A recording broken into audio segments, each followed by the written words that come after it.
So let's say you don't pay for your Starlink. How long do you think it takes before they cut you off? I did exactly that, and this is what I found out.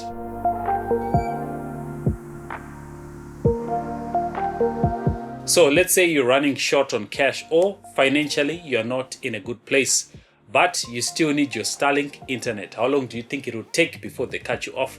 Leave a comment down below and we'll see at the end of the video if you are correct.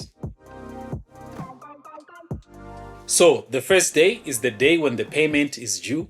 Starlink will send you an automatic payment reminder in the early hours of the day. And later on in the day, they will attempt to process your card and collect payment. But obviously that will not work because, well, you don't have money in the card.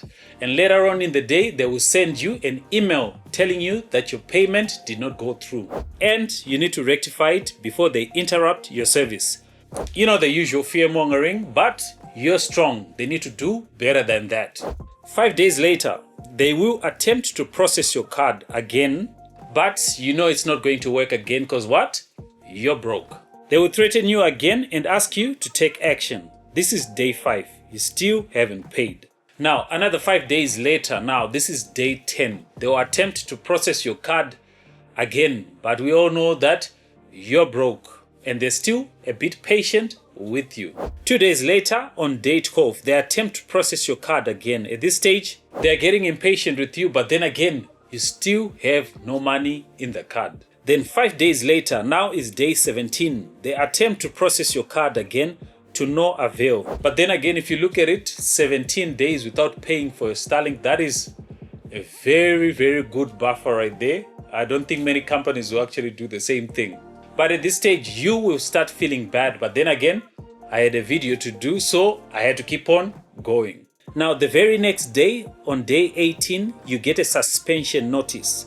They tell you that in 7 days, your account will be suspended. Now, this is when things start getting serious, right?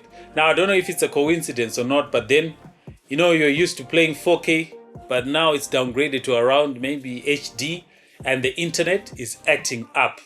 Maybe it's just purely coincidental, but yeah, you can tell that there's something wrong with your internet. But then at the back of your mind, you're saying, at least I'm guaranteed 7 more days without paying. The very next day, they will attempt to process the card, but to no avail. This is day 19.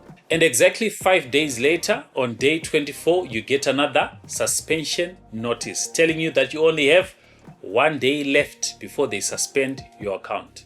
Now, at this stage, you're pretty sure that your internet has issues, but you can still use the internet, albeit the experience will be different. And true to their word, 1 day later, well, nothing happens, right?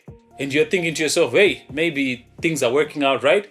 And then you wake up the next day and all of a sudden, your internet has been suspended, right? So that last 1 day notice is more like 48-hour notice, but still, your account will get suspended. And you know that your account has been suspended when you look at your router and you see that there's a red light there instead of the usual white LED light. Now, I'm not sure if this is standard across all markets, but Starlink gives you exactly 26 days before they suspend your account. Now, do what you may with this information. If you found this video useful, give it a thumbs up. Otherwise, I'll see you in the next video.